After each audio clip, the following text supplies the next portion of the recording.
Montbard, ici Montbard. Assurez-vous de n'avoir rien oublié dans le train.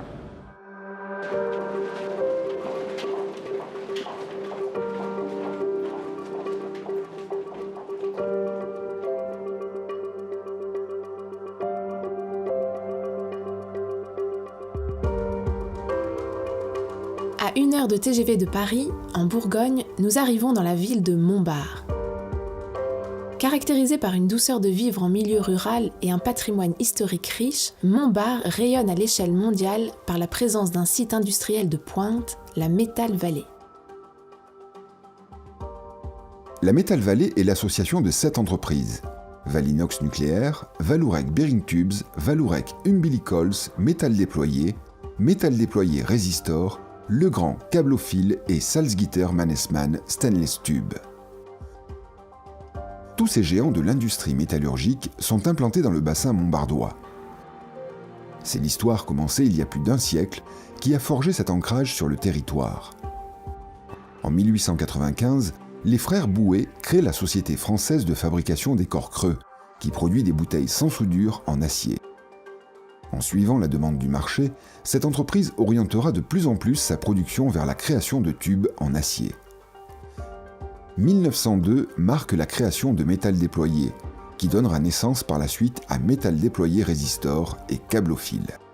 L'activité métallurgique se développera alors tout au long du XXe siècle. Vallourec est créé en 1957, Valty en 67, qui deviendra ensuite VBT, puis Valinox en 87, enfin DMV en 94, qui changera de nom plus tard pour s'appeler SMST. De cette communauté industrielle solidement implantée, naît en 2008 l'association Metal Valley. Ses objectifs, la promotion du territoire, de ses industries et des métiers de la métallurgie. Ensemble, les 7 acteurs, dont 3 sont leaders mondiaux dans leur domaine, représentent sur le bassin d'emploi 1500 salariés et un chiffre d'affaires de plus de 500 millions d'euros. Aujourd'hui, le savoir-faire de la métallurgie montbardoise est reconnu à l'échelle mondiale. Les industries de la Metal Valley contribuent au barrage des Trois Gorges en Chine, équipent des plateformes pétrolières dans toutes les mers du monde, fournissent le parc d'attractions Disney World en Floride, travaillent pour le nouveau World Trade Center, et ont même contribué à la construction des stades accueillant la Coupe du Monde de football au Brésil en 2014, dont le prestigieux stade Maracana. Pour faire face à une concurrence internationale de plus en plus agressive, la Metal Valley se démarque par l'innovation.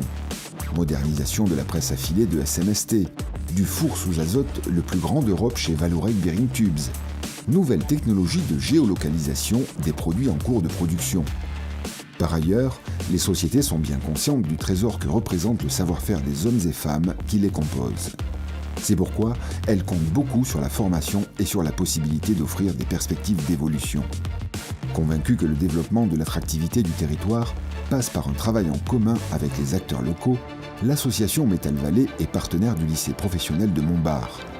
C'est dans ce cadre que l'université Vallourec a formé les professeurs dans certaines technologies de pointe, comme le contrôle des produits par ultrasons. Enfin, le partenariat avec la ville de Montbard atteste des relations étroites qui existent entre les industries de Montbard et les Montbardois, entre l'industrie et la cité de Buffon. Dépositaire de cet héritage, la Metal Valley travaille pour en maintenir l'esprit vivant.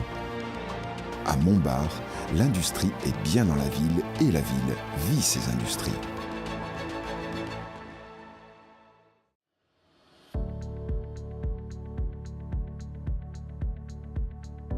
Nous sommes d'accord, la Metal Valley est une force. Mais il n'y a pas que ça. À Montbard et autour, le cadre de vie est aussi pratique qu'agréable. Tous les chemins mènent à Montbard.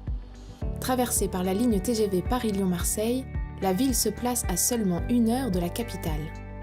Ce n'est d'ailleurs pas un hasard si 265 000 voyageurs fréquentent la gare de Montbard chaque année.